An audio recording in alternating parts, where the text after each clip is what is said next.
Hello, I'm Stephen Gomez, the chairperson of the Advanced Technologies and Sustainability Department at Santa Fe Community College. I'm also the faculty lead for the Algae Cultivation Program. I will be presenting lectures throughout the course on taxonomy, reproduction, and symbiotic relationships among and between algae and other organisms. I know these are some new words for many of you, but that's why you're taking this class. This is one of many diagrams of the tree of life. It shows the three domains of life: the archaea, the bacteria, and the eukaryotes. The field of science involved in creating these trees is called taxonomy. Taxonomy is the science of defining and naming groups of biological organisms on the basis of shared characteristics. Before continuing, we will need to learn some vocabulary for taxonomy. The definition of a taxon, the plural is taxa, is a group of one or more populations that form a single cohesive unit, or all of these populations have a common branching point. In this image, we are looking only at a part of the branch of the tree of life for the eukaryotes. We can put the different groups of macroalgae, or seaweeds, on their proper branches. The green seaweeds with the chlorophyta, or green algae, the red seaweeds with the rhodophyta, or red algae, and brown seaweeds with the phaeophyceae, or brown algae. You'll notice that the red and green seaweeds are on the same branch, the Archaeplastida, which means ancient chloroplasts. The red and green seaweeds are in the taxon Archaeplastida. The brown algae are not members of the Archaeplastida. They're in a different taxon, the Heteroconts. However, all three seaweeds are members of the larger taxon Eukaryotes. If we include cyanobacteria, the blue-green algae, as algae, their branch in the tree of life is not even on the screen, it's within the bacteria. The algae are much more diverse than our four examples, but we will follow these four throughout our lectures to keep it simpler. Other types of algae will be presented when it helps to illustrate a point. Aquamarine will represent the prokaryotic cyanobacteria, burgundy the rhodophyta, or red algae, green the chlorophyta, or green algae, and brown the phaeophyceae, or brown algae. This brings up the concept of taxonomic rank, a concept developed by Carl Linnaeus when he invented taxonomy in the 1700s. The hierarchy goes life, then domain, kingdom, phylum, class, order, family, genus, and then species. The highest taxonomic rank is life. All living things belong to this taxon. The only taxonomic rank that includes all four of our examples of algae is the taxon life. The only taxonomic rank that includes all three seaweeds is the domain eukaryotes. The taxonomic rank that includes the red and green seaweeds but excludes the brown is the Archaeplastida, which is the equivalent to the Old Kingdom Plantae. How are the taxonomic relationships between taxa described? A monophyletic group is a group of organisms that consists of all the descendants of a common ancestor. Archaeplastida is a monophyletic group. All the descendants of the common ancestor, shown by the yellow dot, are on the same branch.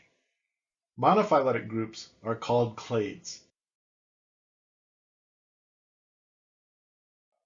A paraphyletic group consists of the group's common ancestor and all the descendants of that ancestor excluding at least one monophyletic group. Archaeplastida are monophyletic.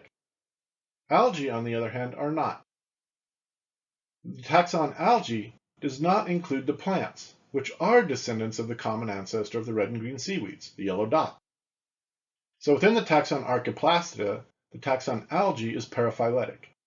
Not all of the descendants of the common ancestor are included in the group called algae. A polyphyletic group includes organisms that have been grouped together because they share common features like habitat, color, function, and may even look alike, but they do not share an immediate common ancestor. Seaweeds seem an obvious taxonomic grouping. They live in the same environment, they are photosynthetic, they all have plant-like morphology, but the brown seaweeds are polyphyletic to the other seaweeds. The red, green, and brown seaweeds do not have a recent common ancestor. The last common ancestor of all seaweeds is way back at the origin of the eukaryotes.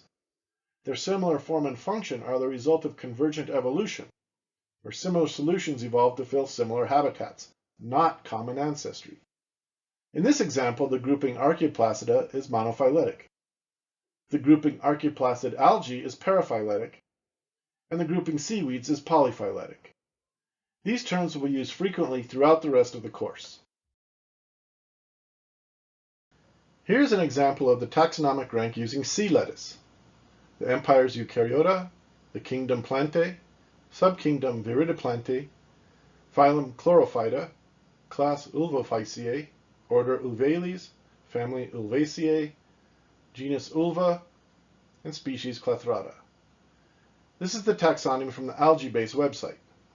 The National Center for Biotechnology Information also has a taxonomy browser.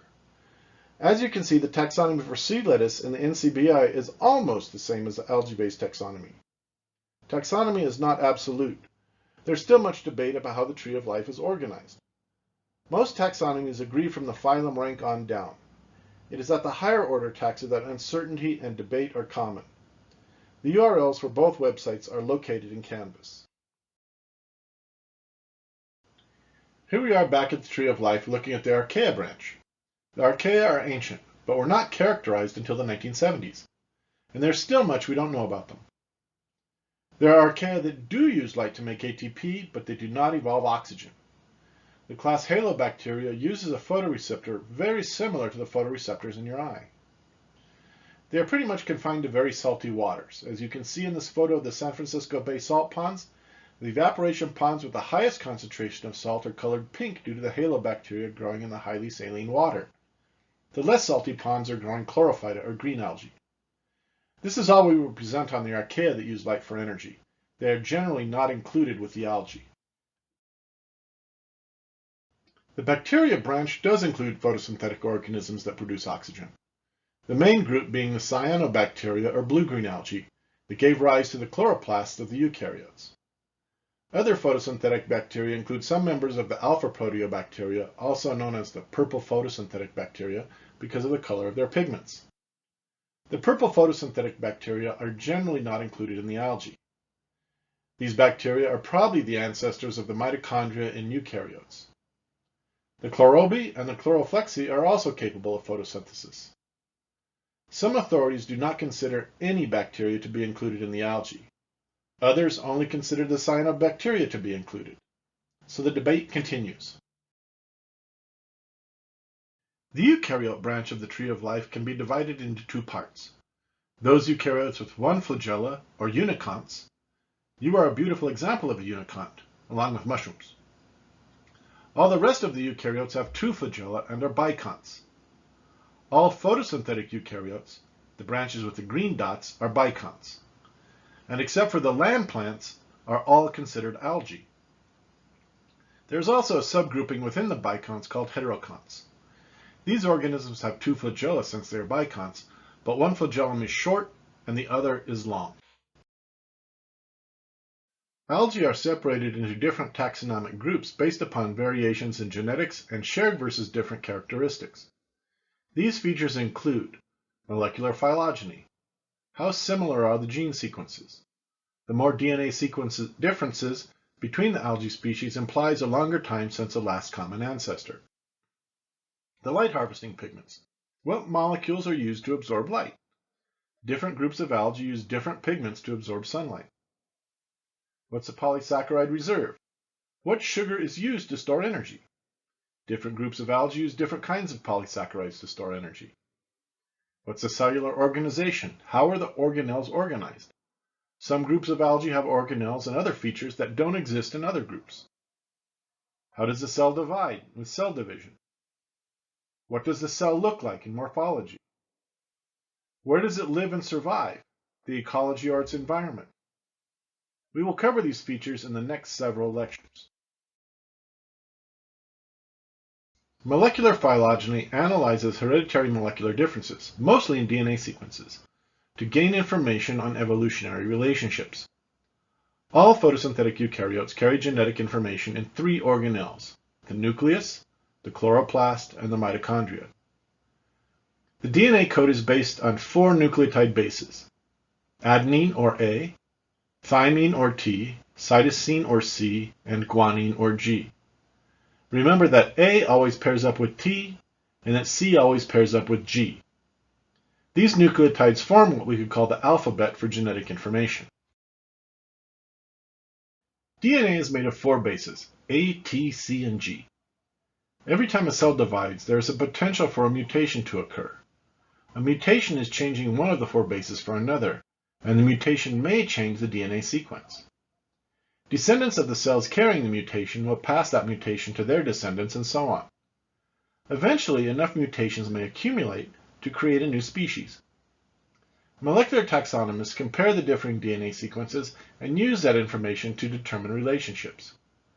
As an example, a small sequence of the 18S rDNA gene from the green, red, and brown seaweeds is shown.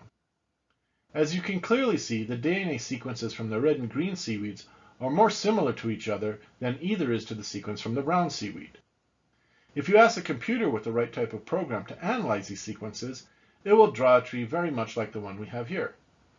It shows that the red and green seaweeds are more closely related to each other than either is to the brown seaweed. This is consistent with how the seaweeds are placed in the tree of life. Comparing several different gene sequences will give the general picture that cyanobacteria group with the prokaryotes and other bacteria. There is obviously a close relationship between the green algae and land plants, and the green algae and red algae are part of a monophyletic group. And the brown algae are in a completely different clade. Next time we will cover how the pigments in algae are used to classify these groups of algae. This is the front page to a website with the coolest interactive taxonomy tool on the internet, for now. It is called LifeMap, located at CNRS in France. It uses the taxonomy from the NCBI in the US. Every DNA sequence entered into NCBI has the taxonomy of the organism included. LifeMap is a visually intuitive map of the tree of life. But remember, only organisms with a DNA sequence in the NCBI are included in the tree. There are a lot of named organisms that have not had DNA sequenced and are not in this tree. The URL for LifeMap is at the bottom of the slide and is also in Canvas. So let's look at an example algae from the tree. We can zoom in on the eukaryote branch. Now, we can zoom to the region in the eukaryotes with the red algae. In this blown-up region of the eukaryote tree, we can zoom in on the phylum Rhodophyta, the red algae. In the phylum Rhodophyta, we can zoom in on the class Floridiophyceae. Within the class Floridiophyceae is the subclass Animaliophycidae. In subclass Animaliophycidae is the order Palmariales. In the order Palmariales, we can zoom into the family Palmariaceae. In this family is the genus Palmaria. And finally zoom to the species Palmaria palmata. And within this species, DNA sequences from a cultivated variety have been deposited in the NCBI. And if you click on the node, a nifty info page, generally with a picture, pops up to help you find more information about the taxon. If you click the Full View Ancestry button, the path from the root of the tree to your taxon is shown on the whole tree with a list of the nodes.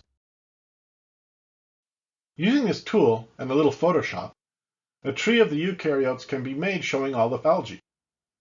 This representation clearly shows the paraphyly of the algae and that evolutionarily it is a very diverse group. You should remember that this tree, or any tree, is not an authoritative final answer.